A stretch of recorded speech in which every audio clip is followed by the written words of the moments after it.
¿Qué tal? Buenas tardes, soy Rodolfo Escobar. Control de detención. Bueno, es un mecanismo de control a la libertad de ambulatorio y a la libertad personal que se circunscribe en los límites de un test de proporcionalidad como una herramienta o un criterio director que sirve al juez para valorar si se violaron o no se violaron derechos humanos, específicamente el derecho humano a la libertad. Que es un ejercicio de control constitucional no concentrado sino difuso, en términos del artículo 1 de nuestra Constitución Política.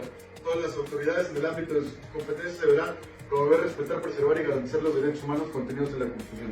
Ahora bien, este control de la detención, el Ministerio Público tendrá que justificar las razones lógicas de la detención y que esta detención se llevó a cabo bajo los siguientes criterios y las condiciones. 140 del Código Nacional, que también se le conoce como retención. Precisamente el Ministerio Público, si la detención no, si el delito no es de los de prisión preventiva oficiosa, deberá de justificar por qué tuvo la persona detenida 48 horas en sede ministerial, y esto con propósito de justificar la cautela. Más adelante hablaremos de eso en las medidas cautelares, pero es una condición. Caso en el cual, si el juez de control advierte que esto no está justificado, puede haber lugar a una libertad. 148. Requisitos de procedibilidad. Hay delitos que, de acuerdo al Código Penal, sustantivo de cada entidad federativa, requieren de querella necesaria. Si la víctima ofendido dentro de las 12 horas cuando está localizable o dentro de las 24 horas cuando no está localizable, no presenta querella, también el Ministerio Público tiene la obligación de dejar en libertad a la persona que se le imputa un delito. 146, flagrancia. Yo creo que es la parte más importante y donde nos debemos de detener. Más adelante haré un video para hablar del tema. Dice, se podrá detener una persona sin orden judicial en caso de flagrancia.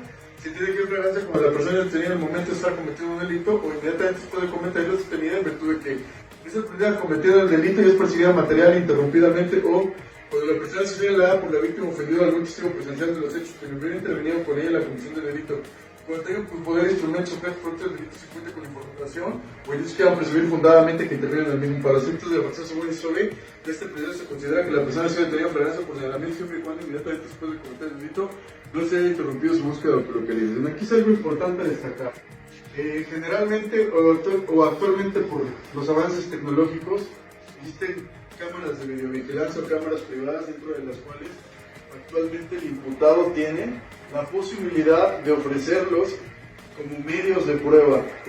En la audiencia de control de detención recordemos que no hay medios de prueba, pero en 262 dice que las partes tendrán el derecho de presentar medios de prueba para justificar sus pretensiones o sus planteamientos. Entonces, ya sea que sea por incidente o por el mismo juez lo permita ahí en la audiencia, tienen la posibilidad de ofrecer esos medios de prueba, en específico las cámaras, ¿no? Que generalmente son las que más o eventualmente se coinciden con propósito de justificar que no se llevó a cabo en flagrancia. La detención, recordemos que son querella, denuncia o requisito de valencia, que es la flagrancia para detener a una persona. 147 del Código Nacional, la puesta de disposición y el Registro Nacional de Detención. Recordemos que la Constitución Política dice que la demora en la puesta a disposición del Ministerio Público puede generar, en su caso, un acto violatorio de derechos humanos cuando se justifique, por ejemplo, el Ministerio Público.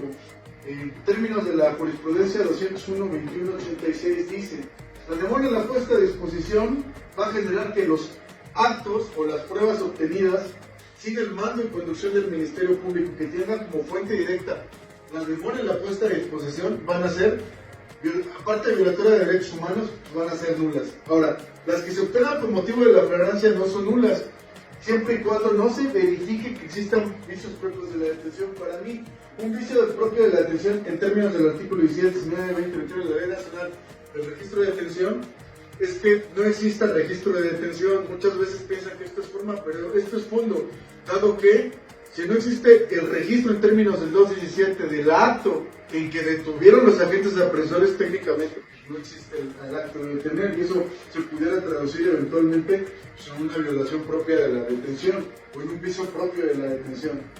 Esta jurisprudencia es obligatoria, es de estudio obligatorio. Además, el artículo 149, que precisamente establece que el Ministerio Público debe verificar que la detención del imputado se haya llevado a cabo sin violación de derechos humanos, respetando la Constitución, los tratados internacionales en un control difuso de la Constitución. Ahora bien, también vamos a poner como condiciones el artículo 97 del Código Nacional de Procedimientos Penales y el 98.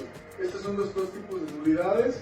Esta es nulidad por violación de derechos humanos y es una nulidad por contravención de las formalidades procedimentales del Código, lo cual pudiera arreglarse, pueden ser saneables y pueden ser convalidables. El 97 no, así lo establece esas mismas disposiciones. ¿Cuáles pudieran ser, por ejemplo, el caso del artículo 97, violación de derechos humanos? Ejemplo, detener a una persona sin permiso del propietario de un inmueble en el que se introduce y el que los agentes apresores se meten a detener. Además, por ejemplo, en el caso de que no sea necesaria para repeler una agresión real, actual o inminente sin derecho que ponga en riesgo la vida, la integridad o la libertad personal. Hay muchas otras, podría poner muchos ejemplos, pero la distinción va a ser si violó derechos humanos, se violaron derechos humanos en la detención, que es el criterio director, o no se violaron derechos humanos. Y si se violaron derechos humanos, tendríamos que ver el alcance de la violación de esos derechos humanos en términos del artículo 101 del Código Nacional, declaración de nulidad. Tendrá que determinarse con toda precisión sus efectos y los actos en los que alcanza la nulidad por violación de derechos humanos. Esto sería todo en cuanto a la fórmula de control de ejecución.